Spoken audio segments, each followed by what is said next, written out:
সকলকে জয় যিশু। সকলকে স্বাগত এবং ধন্যবাদ জানিয়ে প্রভুর বাক্য নিয়ে চলে আসলাম আরও একটা সুন্দর দিনে। প্রত্যেকটা দিনের মতন আজকের আরও একটা সময় আমরা প্রভুতে সুন্দরভাবে পেয়েছি। ঈশ্বরকে সেই কারণের জন্য ধন্যবাদ দিই যেন প্রত্যেকটা দিন আমরা এইভাবে প্রভুতে এগিয়ে চলতে পারি। এবং আমি শুরুতেই বলে রাখি, আমাদের গুড ফ্রাইডে সামনেই চলে আসছে। আমরা প্রত্যেকেই আনন্দ করব। সেই গুড ফ্রাইডেতে আমরা প্রোগ্রাম করব, সকলেরই কিছু কিছু বিশেষ প্রোগ্রাম রয়েছে। তাই আমি প্রার্থনা করি প্রত্যেকের গুড ফ্রাইডে অনেক ভালো কাটুক। এইবারে প্রশ্ন হলো, তোমরা আমাকে বলতেই পারো যে গুড ফ্রাইডে কিন্তু কেন আমরা আনন্দ করব। তোমরা বলতেই পারো, আমি বললাম যে কেন আমরা অনুষ্ঠান করব, কেন মজা করব। দেখো, অবশ্যই গুড ফ্রাইডে আমাদের জন্য আনন্দের দিন। যদি গুড ফ্রাইডে আনন্দের দিন নাই হতো তাহলে সেই ফ্রাইডেকে গুড বলা হতো না, পূর্ণ বলা হতো না। অবশ্যই 25শে ডিসেম্বরের থেকে, অর্থাৎ প্রভু যিশুর জন্মের থেকেও প্রভু যিশুর এই দিনটিতে আমাদের বিশ্বাসীদের আমরা সব থেকে আনন্দিত। কেন কি? কারণ খ্রিস্টের ওই ক্রুশীয় মৃত্যুর জন্য আমরা আজ মুক্ত। প্রভু যিশু ক্রুশে গেলেন বলে আমরা পরিত্রাণ প্রাপ্ত হলাম। খ্রিস্টের সেই পবিত্র রক্ত দ্বারা আমরা ধৌত হলাম। যদি না খ্রিস্ট ক্রুশে যেতেন তাহলে আমরা মুক্ত হতে পারতাম না, তার রক্তে আমরা ধৌত হতে পারতাম না, তার রক্তে আমরা শুচি হতে পারতাম না। সত্যি আমাদের জন্য অনেক আনন্দের দিন যে সেই দিন আমাদের পরিত্রাতা ক্রুশে গিয়েছেন আমাদের জন্য। একদিকে দেখতে গেলে অবশ্যই দুঃখের, কারণ যেই পাপের ভার আমাদের বহন করার কথা, আমার নিজের ভুল, আমার নিজের পাপ আমার নিজের বহন করার কথা, সেই ভুলের বোঝা, সেই পাপ, সেগুলো আমরা নিজেরা কেউ বহন করিনি। আমাদের আগে একজন তিনি বহন করেছেন সারা জগতের পাপের ভার। তার কী দরকার ছিল? তিনি তো কোনো ভুলই করেননি, তিনি তো কোনো পাপই করেননি, কিন্তু তার কি কোনো প্রয়োজন ছিল? অবশ্যই ছিল। সেই প্রয়োজন যে ছিল তা একমাত্র তিনি ছাড়া আর কেউ জানতেন না। সেই প্রয়োজন এই কারণের জন্যই ছিল যেন আমরা পরিত্রাণ পাই। কারণ আমরা ঈশ্বরের সন্তান, আমরা প্রভু যিশুকে বিশ্বাস করি, আমরা ঈশ্বরের সন্তান। আর আমরা যখন ঈশ্বরের সন্তান, ঈশ্বর চান না তার সন্তানরা কষ্ট পাক, তার সন্তানরা দুঃখে থাকুক। তাই তিনি এতই মহান, আমাদের ভুলের বোঝা আমাদেরকে যেন বইতে না হয় তার জন্য তিনি নিজে সেগুলো বইলেন, আর তিনি সেগুলো নিজে বয়ে আমাদেরকে মুক্ত করলেন। তাহলে একদিক থেকে দেখতে গেলে তো অনেক আনন্দের বিষয়। তোমার পাপের বোঝা নিয়ে তোমাকে আর চলতে হয় না, তোমার পাপের বোঝার জন্য তোমাকে আর ভাবতে হয় না। প্রভু যিশুতে এসে তোমাকে আর চিন্তা করতে হয় না, প্রভুর কাছে অনুতপ্ত হয়ে আর বলতে হয় না যে প্রভু আমি অমুক সময় ওই পাপ কাজটা করেছিলাম, আমি জানি না আমার অত বড় পাপের জন্য আমার কি হবে। বলতে হবে না, কারণ যখন তুমি প্রভু যিশুর কাছে এসে প্রার্থনা করে অনুতপ্ত হচ্ছ, তখনই তুমি তোমার সেই পাপ কাজের জন্য স্বীকার করে প্রভুকে বলো, প্রভু তুমি ক্ষমা করো। প্রভু তোমাকে ওই সময়ই ক্ষমা করেন। তাই চিন্তা করতে হয় না তোমার ওই পাপের জন্য তুমি কি করবে, তোমার কোথায় যাবে। কারণ আমাদের সকলের ভার তিনি নিজ কাঁধে বহন করেছেন, তিনি নিজে বহন করেছেন আমাদের জন্য, তিনি তার পবিত্র রক্তকে ঝরিয়েছেন। সেই কারণের জন্য বলছি, এই শুক্রবার আমাদের অবশ্যই, অর্থাৎ গুড ফ্রাইডে শুক্রবার অবশ্যই আমাদের আনন্দের দিন, অবশ্যই আমাদের আনন্দের দিন। কারণ ওই সময় প্রভু আমাদের মুক্ত করেছেন। তাই আমরা আনন্দ করব, প্রভুতে আনন্দ করব যে আজ আমরা মুক্ত, আজ আমরা আজাদ, আমরা আজকে স্বাধীন। কারণ খ্রিস্ট আমাদেরকে স্বাধীন করেছেন। পাপের দশার মধ্যে আমরা বন্দী নেই, পাপ থেকে মুক্ত। খ্রিস্টতে আমরা বন্দী, প্রভুতে আমরা বন্দী। তাই কখনো যেন নিরুৎসাহিত না হই, কখনো যেন হতাশ না হই যে আমার কি হবে। যখন তোমার ঠিকানা প্রভু যিশুর কাছে এসেই পড়েছে, তখন তুমি চিন্তা করো না তোমার কি হবে।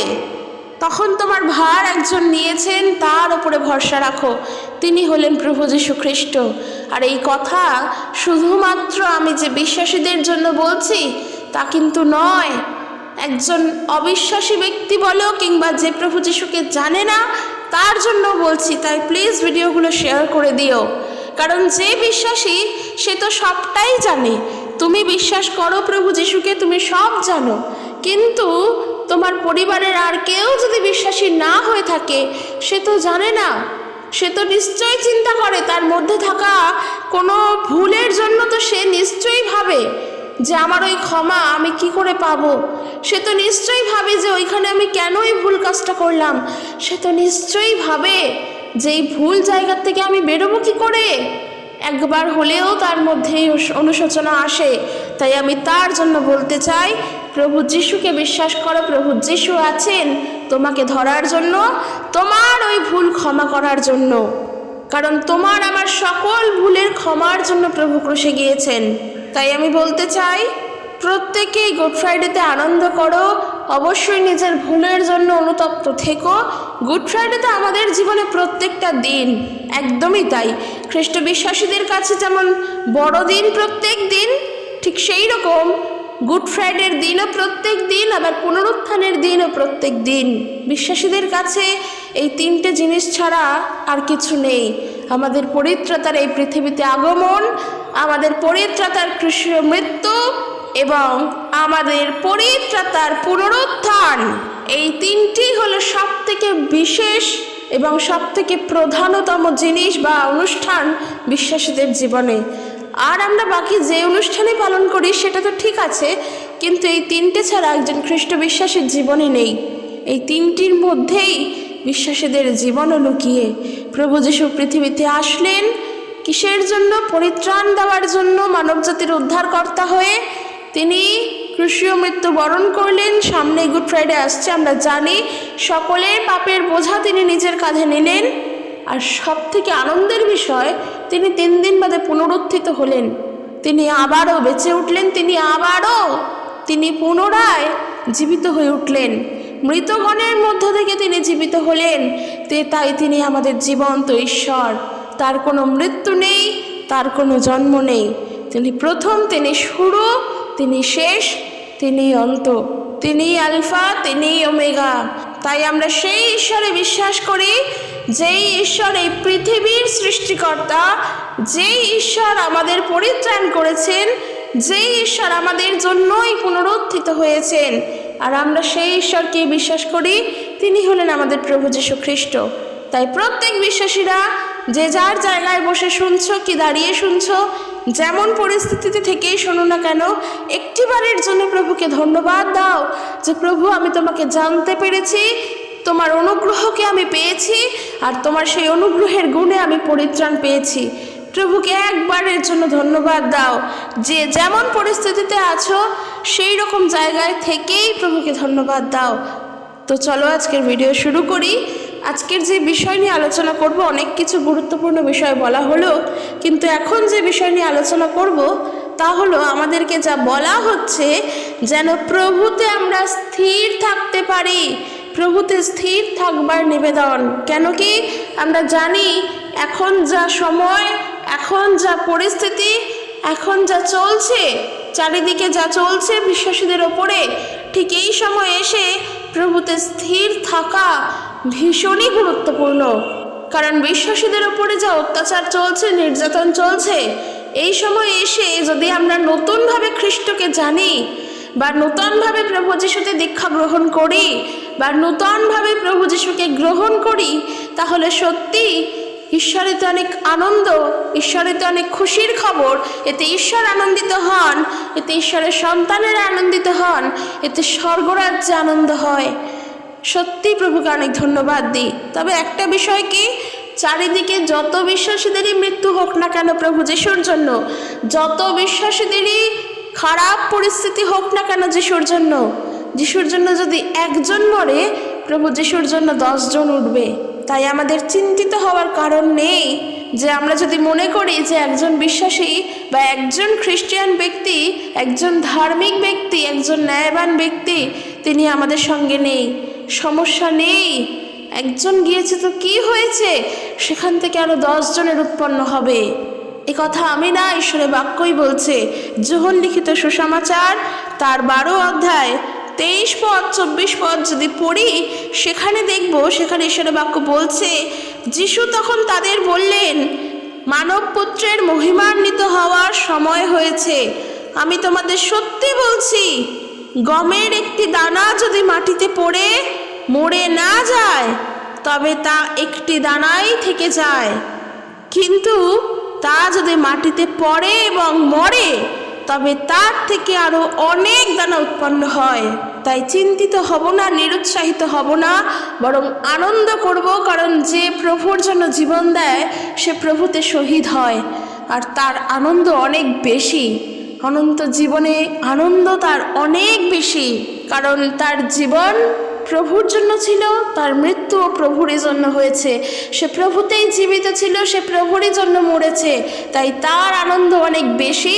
বিশ্বাসীরা যদি খ্রিস্টের জন্য নির্যাতিত হয়, বিশ্বাসীরা যদি খ্রিস্টের জন্য অত্যাচারিত হয়, তাতে সব থেকে আনন্দ, সব থেকে খুশি হওয়ার কারণ, কখনোই দুঃখ পাওয়ার কারণ নেই।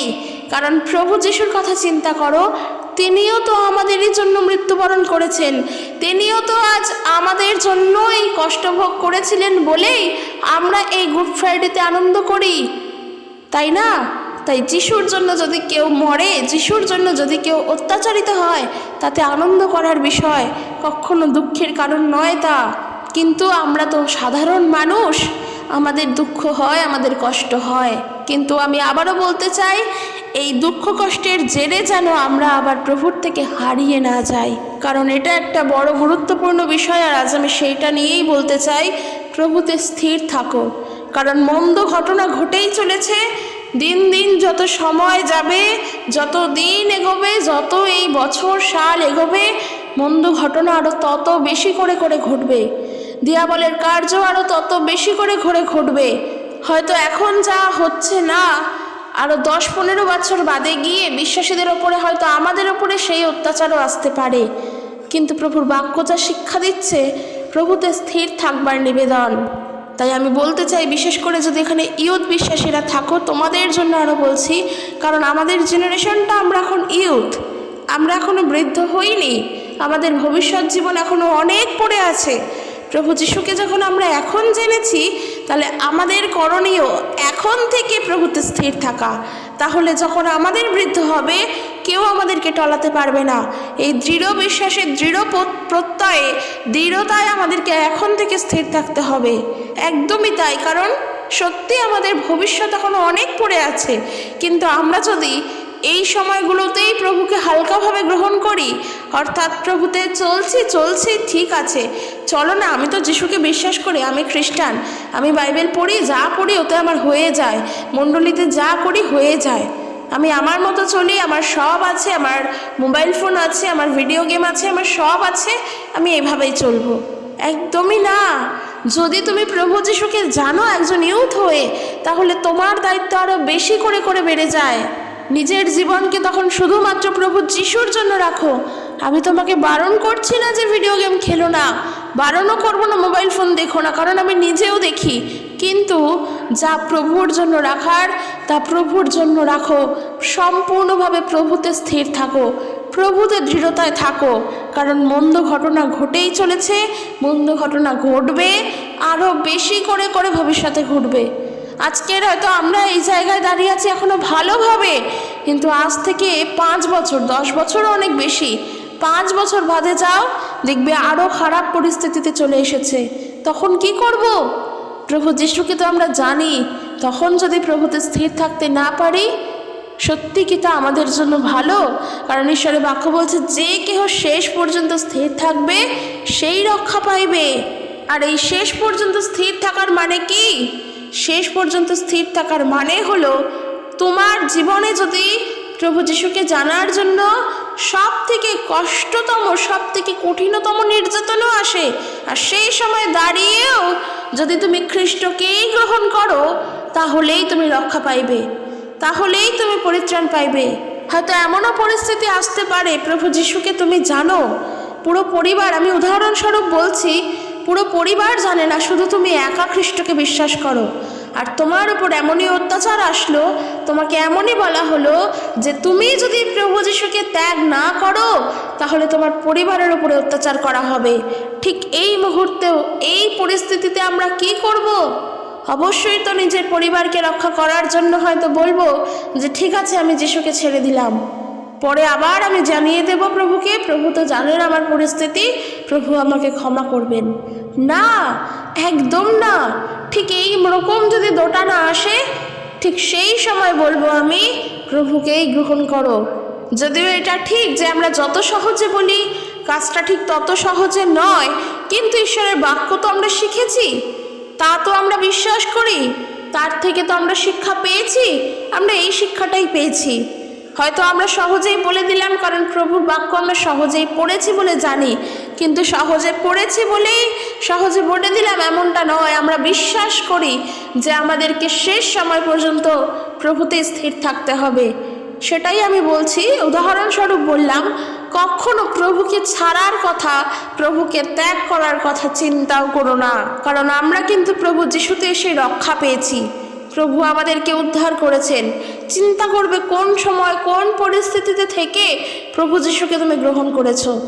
যখন যদি আমাদের জীবনে কখনো সেই খারাপ সময় আসে, যখন আমাদেরকে বলা হচ্ছে হয় পরিবার নয় প্রভু ঈশ্বর, সেই সময় আমাদেরকে চুজ করতে বলা হচ্ছে, তখন একবার চিন্তা করবে নিজের পাস্টের কথা, যে তুমি কোথায় ছিলে, কোন জায়গা থেকে প্রভু যিশুকে তুমি বিশ্বাস করেছো। তখনই তুমি বুঝতে পারবে ওই সময় তুমি কাকে ধরবে, তোমার পরিবার নাকি প্রভুকে। তাই একটা বিষয় আমি বলতে চাই, প্রভুকে কখনো কোনো দিনের জন্য, কোনো কারণের জন্য, কারোর দ্বারা, কোনো কিছুর দ্বারা ত্যাগ করো না। কারণ প্রভু যিশুকে যদি ছেড়ে দিই, আমাদের কিন্তু অবস্থা সেই অতল সমুদ্রে ডুবে যাওয়ার মতনই হবে। খ্রিস্টকে ছেড়ো না, খ্রিস্টকে ত্যাগ করো না। খ্রিস্টকে ছেড়ো না, খ্রিস্টকে ত্যাগ করো না কথার অর্থ মানে এই নয় যে মোবাইল ফোনে দুটো বাইবেলের বাক্য আসলো, তাতে আমি লাইক করে দিলাম আর দুটো বাক্য শেয়ার করে দিলাম, তাতেই আমি যিশুতে চললাম, তা কিন্তু নয়। ওই কাজ করলে কখনো প্রভুকে ধরাও হয় না, ওই কাজ করলে কখনো প্রভুকে ছাড়াও হয় না। যেভাবে প্রভুতে স্থির থাকবো তা হলো আমাদের বিশ্বাসের দ্বারা, যে কোনোভাবে প্রভুকে ছাড়বো না। জীবনে যেই পরিস্থিতি আসুক না কেন, কোনোভাবে প্রভুকে ত্যাগ করব না। আমরা ধৈর্যতে স্থির থাকবো, আমরা সম্পূর্ণভাবে প্রভুর উপরে নির্ভরশীল, আমরা ঈশ্বরের অপেক্ষায় আছি, তিনি আমার জীবনে উত্তর দেবেন, আমি তাতে স্থির। প্রভুতে আমি ধৈর্যশালী, প্রভুর অনুগ্রহকে আমি পেয়েছি, সেই অনুগ্রহের জন্য আমি শক্তি পাই। প্রভু আমাকে শক্তি দান করেন, প্রভুকে আমি ছাড়বো না। প্রভু আমাকে সান্ত্বনা দেন আমার হাজারো দুঃখতে, আমার হাজারো কষ্টেতে। প্রভু আমাকে রক্ষা করেন, প্রভুতে আমি স্থির। আমি প্রভুর জায়গা থেকে সরছি না। যতই ঝড়ঝাপটা আসুক, ঝড়ঝঞ্ঝা আসুক, প্রার্থনা করব সেই সময় যে ওই পরিস্থিতি থেকে কিভাবে বেরোবো বা কিভাবে ওই পরিস্থিতিতে মোকাবিলা করব, সব কিছুর জন্য প্রার্থনা করব, কিন্তু প্রভু যিশুকে আমি ছাড়বো না কারোর বিনিময়, কোনো কিছুর বিনিময়। কারণ আমরা জানি, আমরা গতকালই শিখলাম যে আমরা ঈশ্বরের থেকে অনুগ্রহ পেয়েছি, আর সেই অনুগ্রহ যখন পেয়েছি, প্রভু যখন তার অনুগ্রহ দান করেছেন, তার ফলেই আমরা প্রভুকে বিশ্বাস করতে শিখেছি, তাকে ভালোবাসতে শিখেছি। তাহলে আমি কেন প্রভুর থেকে হারাবো? সেই কারণের জন্য বলছি, ঈশ্বরের অনুগ্রহ আমাদের সঙ্গে আছে, প্রভুর অনুগ্রহের হস্ত আমাদের মস্তকে রয়েছে, তাই প্রভুর ওপরে নির্ভর করো। আমরা দেখব 2 থিসলনিকীয় তার 2 অধ্যায় 13 পদ থেকে, 2 অধ্যায় 1 পদ থেকে যদি দেখি, সেখান থেকে বলছে যে মন্দ ঘটনা ঘটবে, যা মন্দতা আসবে, সেই সময়ের কথা বলা আছে। সাধু পৌল থিসলনিকীয় মণ্ডলীর উদ্দেশ্যে তিনি এমনটাই বলছেন। কি বলছেন? যে যাই কিছু হোক না কেন, কোনো বিশেষ ভাববাণীর দ্বারা হোক, কোনো বিশেষ বার্তার মাধ্যমে হোক, যে কোনো কিছুর মাধ্যমে হোক না কেন, যদি তোমাদেরকে কেউ প্রচলিত করে, তোমাদের হৃদয়কে কেউ যদি উদ্বিগ্ন করে, তাহলে তার দ্বারা তোমরা উদ্বিগ্ন হইও না। হয়তো মানুষ বলতেই পারে, এই যে প্রভু যিশু, এনাকে বিশ্বাস করো, ইনি যিশুর কাজ করছে, পুরো যিশুর মতনই উনি তোমাকে কি করবেন? তোমাকে অনন্ত জীবন দিতে পারবে। বা ওই তো ওইখানে ওই কাজটা হলো মানে যিশু চলে এসেছে। যা যা বলছে মানুষ বলুক, তুমি তোমার জায়গায় স্থির থাকো। জগতে অনেক কিছু ঘটবে, চারিদিকে অনেকে যিশুর নাম নিয়ে আসবে, আর তারা বলবে আমরাই যিশু। কিন্তু ঈশ্বরের বাক্যতা বলছে না, বলছে এরকম ভক্তরা অনেক উঠবে, তারা তোমাকে প্রমাণ করানোর চেষ্টা করবে যে তারাই যিশু। আবার এমনও হতে পারে তারা আমাদের মনোদুঃখও দিতে পারে, হয়তো বলতে পারে তোমার জীবনে এই অলৌকিক কার্য ঘটেনি, তার মানে তোমার জীবনে ঈশ্বরের আশীর্বাদ নেই, তোমার জীবনে কোনো প্রভুর আশীর্বাদ নেই, তোমার কাছে প্রভু যিশুর হস্ত নেই, তার পবিত্রতা নেই। মানুষ এরম বলে আমাদেরকে দুঃখ দিতে পারে, কিন্তু বিশ্বাস করো, তারা যাই বলুক আমাদের কানে আসবে না। কেন কি? কারণ আমরা তো জানি আমরা ঈশ্বরের আশীর্বাদ পেয়েছি কিনা। যদি এমনও হতে পারে, এমনও হয় যে ধরো পরিবারে তুমি দুঃখেই রয়েছো, তোমার শান্তি আসছে না, তুমি আর্থিক দিক থেকেও দুঃখে, মানসিক দিক থেকেও কষ্টে, ঠিক সেই সময় কেউ যদি এসে তোমাকে বলে তোমার জীবনে এই অলৌকিক কার্য ঘটেনি, দেখো আমার মণ্ডলীতে কত অলৌকিক কার্য ঘটেছে, তার মানে তোমার জীবনে আশীর্বাদ নেই। সে যদি এমনও এসে তোমাকে বলে, তাহলে তাকে তুমি বলো, হতে পারে আমার জীবনে অর্থ নেই, হতে পারে আমার জীবনে কি শান্তি নেই, টাকা পয়সা নেই, ভালো ঘর বাড়ি নেই, কিন্তু আমার জীবনে প্রভু যিশুকে আমি জেনেছি, তাকে আমি বিশ্বাস করি, তাকে আমি ভালোবাসি, সে আমার পরিত্রাতা। এর থেকে বড় আশীর্বাদ আর কিছু হতে পারে না। কারণ আমি যিশুকে জানতামই না যদি না ঈশ্বরের অনুগ্রহ পেতাম। তাহলে তিনি আমাকে যোগ্য বলে মনে করলেন বলেই তো তার অনুগ্রহ আমি পেলাম। কারণ আমি তো যোগ্য নই, আমি তো পাপী, আমি তো পাপ করি। তাই যে যেমন কথাই বলে আমাদেরকে ভোলানোর চেষ্টা করুক, প্রভুর পথে আমরা আছি, সেখান থেকে আমরা নড়ব না। আর এই বিষয়ে দেখো 2 থিসসলুনিকীয় তার 2 অধ্যায় 13 পদ থেকে কি বলছে, প্রভুর প্রিয় ভাই ও বোনেরা, তোমাদের জন্য আমাদের সর্বদা ঈশ্বরকে ধন্যবাদ দেওয়া উচিত। এই জন্য ঈশ্বর প্রথম থেকেই তোমাদের মনোনীত করেছিলেন যাতে আত্মায় পবিত্র করে এবং সত্যকে বিশ্বাস সহকারে গ্রহণ করার মাধ্যমে তোমরা পরিত্রাণ পাও। যে সুসমাচার আমরা প্রচার করেছিলাম তার মাধ্যমে ঈশ্বর তোমাদের আহ্বান করেছিলেন যাতে তোমরা আমাদের প্রভু যীশু খ্রিস্টের মহিমার সহভাগী হতে পারো। যদি আমরা কেরি বাংলায় দেখি, সেখানে কি বলছে যে কি, কেননা ঈশ্বর আদি হইতে তোমাদিগকে আত্মায় পবিত্রতা প্রদানে এবং সত্যের বিশ্বাসে পরিত্রাণের জন্য মনোনীত করেছেন। বোঝা গেল যে যেমনই কথা নিয়ে আমাদের কাছে আসুক না কেন, যে তোমার জীবনে আশীর্বাদ নেই, তোমার জীবনে এই কাজটা ঘটেনি মানে তোমার জীবনে যিশুর কোনো হাত নেই, তোমার জীবনে শান্তি নেই, তুমি আমার ওখানে চলো, তুমি আমার কাছে চলো, সেখানেই তুমি শান্তি পাবে, সেখানেই তুমি আশীর্বাদ পাবে। যে যেমনভাবে বোঝাতে আসুক না কেন, বিশ্বাসীদেরকে বলা হচ্ছে শক্ত হয়ে দাঁড়াও, প্রভুতে স্থির থাকো। শুধুমাত্র তারা নয়, শুধু যে বিশ্বাসীরাই আসবে তা নয়, হয়তো জগতেরই অনেক মানুষ আসতে পারে। কি যিশুর কাছে যাচ্ছিস, আমার সঙ্গে অমুক জায়গায় চল, দেখ ওই জ্যোতিষী মানুষ, তিনি কত সুন্দর কাজ করে, তিনি কত সুন্দর 3 ঘন্টার মধ্যে তোর রোগ সারিয়ে দেবে। শুধু তাই নয়, হয়তো এমনও হতে পারে যে কি প্রভু যিশুকে বিশ্বাস করিস, জীবনে তো অশান্তি লেগেই রয়েছে, যাস না আর ওই জায়গায়, মানুষ এরমও বলতে পারে। কিন্তু এই কারণের জন্য বাইবেল পড়া আমাদের সবার জন্য দরকার, না হলে আমরা শিখতে পারবো না। বাইবেলে কি বলছে আমরা দেখলাম, 2 থিসসলুনিকীয় তার 2 অধ্যায় 13 পদ থেকে বলছে, কেননা ঈশ্বর আদি হইতে তোমাদিগকে আত্মার পবিত্রতা প্রদানে ও সত্যের বিশ্বাসে পরিত্রাণের জন্য মনোনীত করিয়াছেন। খ্রিস্ট যিশুকে তুমি এমনি এমনি জানোনি, প্রভু যিশুকে জেনে তুমি পরিত্রাণ প্রাপ্ত হয়েছো, তুমি তাকে বিশ্বাস করেছো। আর আমরা প্রভু যিশুকে জেনেছি, ঈশ্বর আমাদের সবাইকে এই সৃষ্টির পূর্ব থেকে মনোনীত করে রেখেছেন। এই সোজা হিসাবটা আমাদের বুঝতে হবে। কেন? কারণ আমরা যেন ঈশ্বরের সাক্ষাতে খ্রিস্টের মধ্য দিয়ে পবিত্র, নিষ্কলঙ্ক, নির্দোষ হয়ে দাঁড়াতে পারি। প্রভু আমাদেরকে যোগ্য বলে মনে করেছেন, তাই আমরা প্রভু যিশুকে জেনেছি। তাই কারণের জন্য বলবো, কেউ যদি এসে বলে অমুক জায়গায় আশীর্বাদ নেই, ওখানে যাস না, প্লিজ দয়া করে তাদের কথা বিশ্বাস করো না। কারণ তুমি যিশুকে জেনেছো, তোমার দায়িত্ব আছে, তোমার উপরে কর্তব্যবোধ আছে, তোমার উপরে দায়িত্ব দেওয়া আছে, প্রভুতে স্থির থাকো। আর 14 পদে কি বলছে, এবং সেই অভিপ্রায়ে আমাদের সুসমাচার দ্বারা তোমাদের আহ্বানও করিয়াছেন যেন তোমরা আমাদের প্রভু যীশু খ্রিস্টের প্রতাপ লাভ করিতে পারো। খ্রিস্টের প্রতাপ, খ্রিস্টের শক্তি লাভ করতে পারি। অতএব হে ভাতৃগণ, স্থির থাকো এবং আমাদের বাক্য অথবা পত্র দ্বারা যে সকল শিক্ষা পাইয়াছ তাহা ধরিয়া রাখো। সাধু পৌল বলছেন, শক্ত হয়ে দাঁড়াও।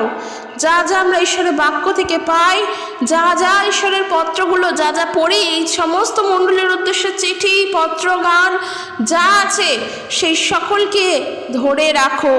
আর আমাদের প্রভু যীশু খ্রিস্ট আপনি ও আমাদের পিতা ঈশ্বর, যিনি আমাদিগকে প্রেম করিয়াছেন, এবং অনুগ্রহ দ্বারা অনন্তকাল স্থায়ী সান্ত্বনা ও উত্তম প্রত্যাশা দিয়াছেন।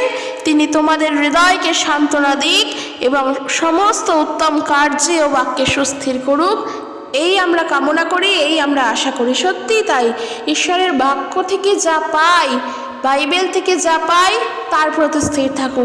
কোন ব্যক্তি এসে কি বলে গেল তাতে তুমি বিশ্বাস করে তার পথে হেঁটো না। এই যে আমি তোমাদের সঙ্গে কথা বলছি, এখন আমি যদি তোমাদেরকে বলি যে আমার সঙ্গে আমার কথাই শোনো, অন্য কোথাও যেও না, এই যে আমি তোমাদেরকে বললাম যিশুকেই বিশ্বাস করো, অন্য কাউকে বিশ্বাস করো না, আমি যে বললাম তুমি আমার কথার দ্বারাই যিশুকে বিশ্বাস করবে সেটা না। তার জন্য যে কেন তুমি যিশুকেই বিশ্বাস করবে, কেন তোমাকে এত কিছু বলা হলো, এই যে বাক্যগুলো বললাম আমি, একবারের জন্য হলে নিজেরা বাইবেলটা খুলে নিজেরা পড়ে দেখো। কারণ হতেই পারে এখন মানুষ ভ্রান্তভাবে ভুল শিক্ষা দিয়ে অনেক মানুষকে অনেক কিছু বোঝায়। কেন কি একটা সমস্যা কোথায় জানো? হয়তো আমরা অনেকেই আছি যারা পড়াশুনো জানি না, বাইবেল পড়তে জানি না, তাই যেমনটা দেখি, যেটা চোখে ভালো লাগে সেটা দেখে সেই দিকেই ছুটি। আমি জানি না বাইবেলে কি আছে, আমি বাইবেল পড়তে পারি না, আমার দুর্বল জায়গা ওইটা, কিন্তু ওই ব্যক্তি আমাকে কি বোঝালো বাইবেল সম্পর্কে সেটাই আমি বিশ্বাস করলাম। কিন্তু বাইবেলে কি আছে সেটা তো আমি দেখতে পেলাম না, কারণ আমি তো পড়তে জানি না। ঠিক এই দুর্বলতার সুযোগও কিন্তু অনেক মানুষ নেয়।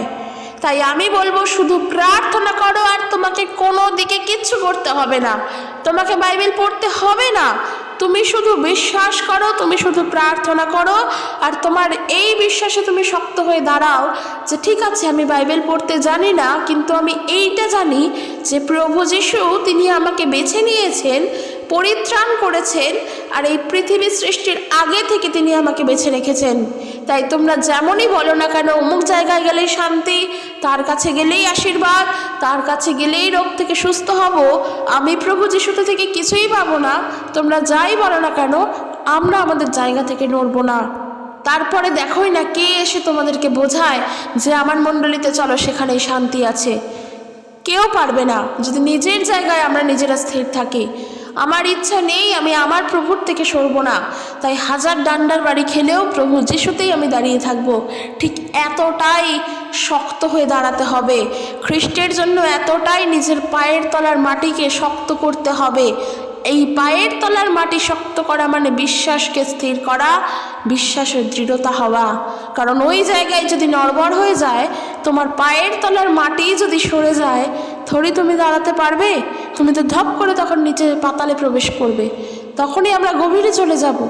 কিন্তু যদি তোমার বিশ্বাসে তুমি স্থির থাকো, কেউ কোনো দিনের জন্য তোমাকে সেই জায়গা থেকে হারাতে পারবে না। ঠিক এতটাই পরিপক্ক হতে হবে। আর যখনই আমরা বিশ্বাসে পরিপক্ক, আমাদের উপরে দায়িত্ব বেড়ে যায়। কি দায়িত্ব বেড়ে যায়? প্রভুতে যতটা বিশ্বাস করছি তার থেকে আরও ডবল, আরও দ্বিগুণভাবে প্রভুকে বিশ্বাস করব। যখনই বিশ্বাস করব আরও দ্বিগুণভাবে প্রভুকে বিশ্বাস করব এবং আরও প্রভুতে স্থির হব গভীরভাবে।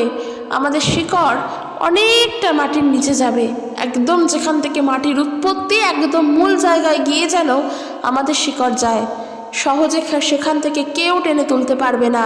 ঠিক এতটাই দৃঢ়তায় প্রভুতে থাকতে হবে। কারণ এই কালমন্দ আরও দিন দিন যত যাবে, প্রভুর জন্য হয়তো আরও অনেক মানুষ অনেক বেশি করে অত্যাচারিত হবে। আরও যত দিন যাবে হয়তো যিশুর জন্য নির্যাতন, যিশুর জন্য অত্যাচার আরও দ্বিগুণ মাত্রায় বৃদ্ধিপ্রাপ্ত হবে। হতেই পারে, বলা যায় না, কারণ দিয়াবলের কার্য দিন দিন আরও বেশি করে বৃদ্ধি পাবে।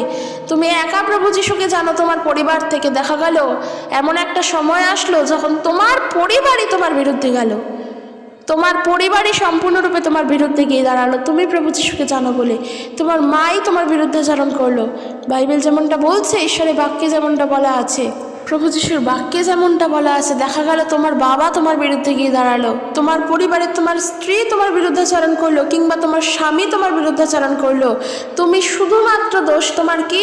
তুমি প্রভু যিশুকে বিশ্বাস করো, তাদের কথা তুমি শোনো না। সেই জন্য ঠিক সেই সময় দাঁড়িয়ে যে যিশুকেই বিশ্বাস করবে সেই রক্ষা পাইবে, এ কথা বাইবেল বলছে।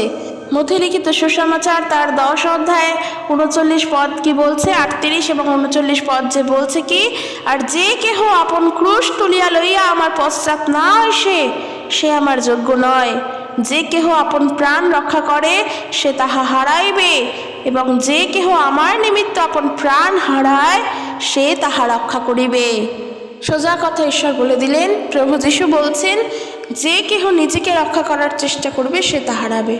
সত্যি আমার পরিবার ভালো থাকবে। আমি যেমন শুরুতে উদাহরণটা দিলাম, যখন তোমাকে বলা হচ্ছে যে যিশুকে বিশ্বাস করো না, যিশুকে পরিত্যাগ করো, তাহলে আমরা তোমার উপরে অত্যাচার করব না, তোমার পরিবারের উপরে অত্যাচার করব না। কিন্তু তুমি যদি যিশুকে বিশ্বাস করো তাহলেই তোমার পরিবারের উপর অত্যাচার নেমে আসবে। ঠিক ওই সময় দাঁড়িয়ে যদি তুমি প্রভুকেই গ্রহণ না করো, তাহলে আর তোমার এই সারা জীবনের বিশ্বাসের ফল কি হলো? কে অত্যাচার করতে আসছে সে তাকে আসতে দাও, কারণ তুমি তো জানো ঈশ্বর তোমার সঙ্গে, তিনি তোমাকে রক্ষা করবেন, তিনি তোমাদের পরিবারকে, তোমাদের সবাইকে রক্ষা করবেন। তাহলে তার উপরে বিশ্বাসটা কোথায়? তাই যা হচ্ছে হতে দাও। প্রভুকে বিশ্বাস করি, প্রভুর পথ থেকে আমরা সরছি না, প্রভুর পথ থেকে আমরা নড়ব না, প্রভুতেই আমরা স্থির, প্রভুতেই আমরা শক্ত হয়ে দাঁড়াবো। শেষ পর্যন্ত স্থির থাকতে আমাদেরকে বলা হয়েছে। ঈশ্বরের বাক্য থেকে আমরা শিখেছি, সাধু পৌলের পত্র থেকে আমরা শিখেছি, এই বিষয় সুসমাচার আমাদের দেওয়া হয়েছে। প্রকাশিত বাক্য থেকে আমরা শিখেছি যে আমাদেরকে শেষ পর্যন্ত স্থির থাকতে হবে। তাই আমি প্রত্যেক বিশ্বাসী ভাই বোনদের উদ্দেশ্যে বলতে চাই, সকলের জন্য বলতে চাই, প্রভু যিশুকে ছেড়ো না। কারোর বিনিময়, কোনো কিছুর বিনিময়, কোনো কিছুর জন্য প্রভু যিশুকে ত্যাগ করো না। প্রভুতে তুমি স্থির, প্রভুতেই তুমি স্থির থাকো, প্রভুর পথ থেকে হারিও না। দিয়াবল অনেক কিছু পরীক্ষা করবে, আমাদের মনকে বিভ্রান্ত করে তুলবে, কিন্তু প্রভুতে স্থির থাকো, প্রভুই আমাদের রক্ষা করবেন। প্রভুর কাছে প্রার্থনা করো, তিনি তোমাকে সকল বিপদের থেকে রক্ষা করবেন, সকল চিন্তার থেকে রক্ষা করবেন। প্রভু যিশুকে বিশ্বাস করো, কারণ তিনি আমাদের পরিত্রাতা ঈশ্বর, তিনি আমাদেরকে বেছে নিয়েছেন, আমরা তার মনোনীত। সকলে সুস্থভাবে থাকো। ভিডিওটি ভালো লাগলে জানিও, লাইক কমেন্ট করে দিও, আর অবশ্যই শেয়ার করো। ঈশ্বর তার আপন বাক্যে প্রত্যেককে আশীর্বাদ যুক্ত করুক। জয় যিশু। Praise the Lord.